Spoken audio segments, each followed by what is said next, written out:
Hi friends, welcome back to ఇది మన channel.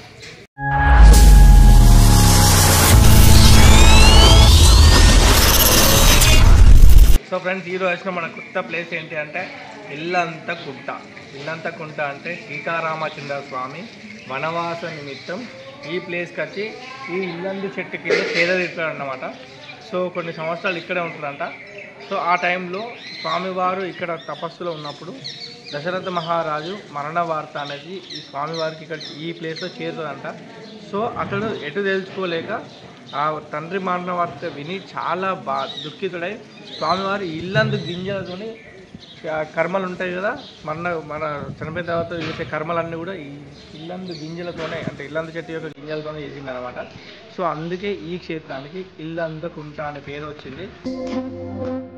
పరాత్పర Rama కాలాత్మక పరమేశ్వర రామ పరాత్పర రామ కాలాత్మక పరమేశ్వర Rama.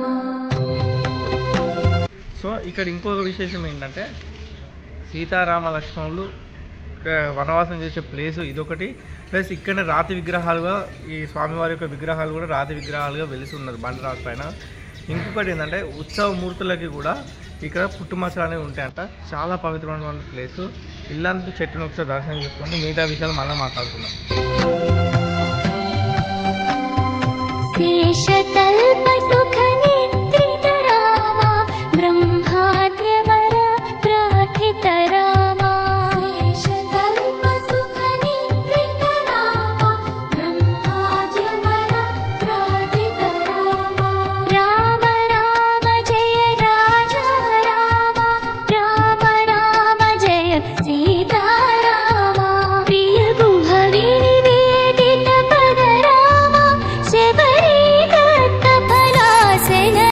Hi friends, మనం ఇప్పుడు ఎక్కడ ఉన్నామంటే ఇల్లంతకుంట.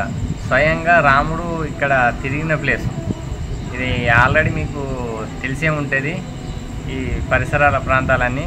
మేము పెద్దలాగా చేసాము, పెద్ద వీడియో చేసాము, షార్ట్ చేసినాం, లాంగ్ చేసినాం. ఆ రెండు చూడండి.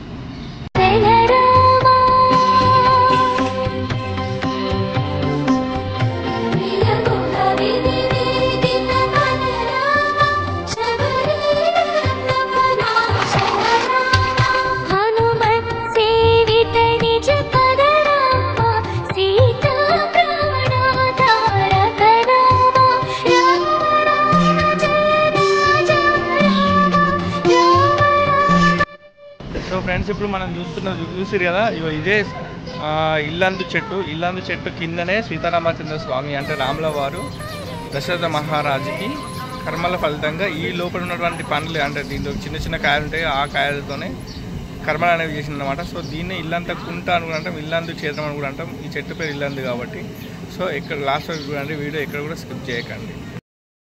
ఇంకొకటి ఏంటంటే ఇక్కడ చూడండి, మీకు నేను ఇంకోటి చూపించాలి. ఏంటి అంటే స్వామివారు వెనక చూడండి, ఒక పెద్ద బండరాయి ఉన్నాయి కదా, ఈ బండరాతికి అటువైపునే స్వామివారు సీతారామ లక్ష్మణ సమేతంగా 11 అల్వార్లతో సహా ఇక్కడ విగ్రహ రూపంలో ఈ బండరాతి పైన వెలిసి ఉండడం జరిగింది. సో ఇక్కడ చాలా పవిత్రమైనటువంటి ప్లేస్. ఇంకోటి ఏంటంటే ఆ బండరాతికి కొంచెం దిగిన సీతారామచంద్ర స్వామి పద్మాసన స్థలంలో మహావిష్ణువుకు పద్మాసనం ఎట్లా చేస్తాడో అట్లా సేన మీద ఉన్నట్టుగా కనిపిస్తాడు అనమాట. సో నేను స్వయంభూ విగ్రహాలను కూడా మీకు చూపిస్తాను లోపల. వీడియో ఎక్కడ కూడా స్కిప్ చేయకండి. అండ్ ఇప్పుడు కనిపించేది చూసినావా, ఇటు సైడ్ చెట్లు ఉన్నాయి కదా, ఇవి ఇల్లందు చెట్లు. ఇవే సీతారామచంద్ర స్వామి ఈ చెట్టు కింద ఉన్నప్పుడే దశరథ మహారాజు యొక్క మరణ వార్త విని చాలా దుఃఖించింది అన్నమాట. ఈ ప్లేస్లోనే ఈ ఇల్లందు గింజలతోనే ఆ కర్మలు అనేవి చేసిండు దశరథ మహారాజుకి. తండ్రి యొక్క కర్మలు చేసిండు కాబట్టి దీన్ని ఇల్లందు క్షేత్రం అంటాము. ఈ క్షేత్రాన్ని కూడా ఇల్లంతకుంట అంటాము. ఆ రాతి పైన అటు సైడ్ పైన స్వామివారు వెలిసి ఉండడం ఇక్కడ విశేషము. అండ్ ఉత్సవమూర్తులకి ఇప్పటికీ కూడా పుట్టుమచ్చలు అనేవి ఉంటాయంట. ఇక్కడ ఆలయ చరిత్ర చెప్తుంది చాలా వరకు. అండ్ ఇంకా ముందుకు వెళ్దాం ఫ్రెండ్స్. ఇక్కడ ఇంకొక విషయం ఏంటంటే ఇక్కడ ప్రసాదాలలో రవ్వ కేసరి కూడా జరుగుతుందన్నమాట. రవ్వ కేసరి అండ్ అభిషేకం లడ్డు పులిహోర కూడా మనకి ఇక్కడ స్వామివారి ఇల్లంతకుంట క్షేత్రంలో అవైలబుల్గా ఉంటాయి. చాలా వరకు కూడా స్వామివారికి ప్రసాదం తీసుకొని స్వామివారికి ఆశీర్వాదంగా భావిస్తారు చాలామంది భక్తులు. అండ్ ఈ వ్లాగ్ ఎంత బాగుందంటే ఫ్రెండ్స్, మేము వచ్చినప్పటి నుంచి మాకు ఎంత హ్యాపీ అనిపించిందంటే, మాకు ఉన్న అదృష్టం ఏంటంటే మాకు అదే సన్న అనేది ఇంకా రాలేదు బయటికి. అంటే వర్షం పడే మబ్బు లాగా ఉంది కాబట్టి నిజంగా కొంచెం బెటర్ అనుకోవచ్చు. అండ్ ఇక్కడ లడ్డాని ఇక్కడ కూర్చున్నాడు. మేమందరం కూడా ఈ వ్లాగ్ అంతా చుట్టుపక్కల తిరుక్కుంటూ చూసినాము. ఇక్కడ రామాయ రామభద్రాయ రామచంద్రాయ వేధసే రఘునాథాయ నాథాయ సీతాయాః పతయే నమః.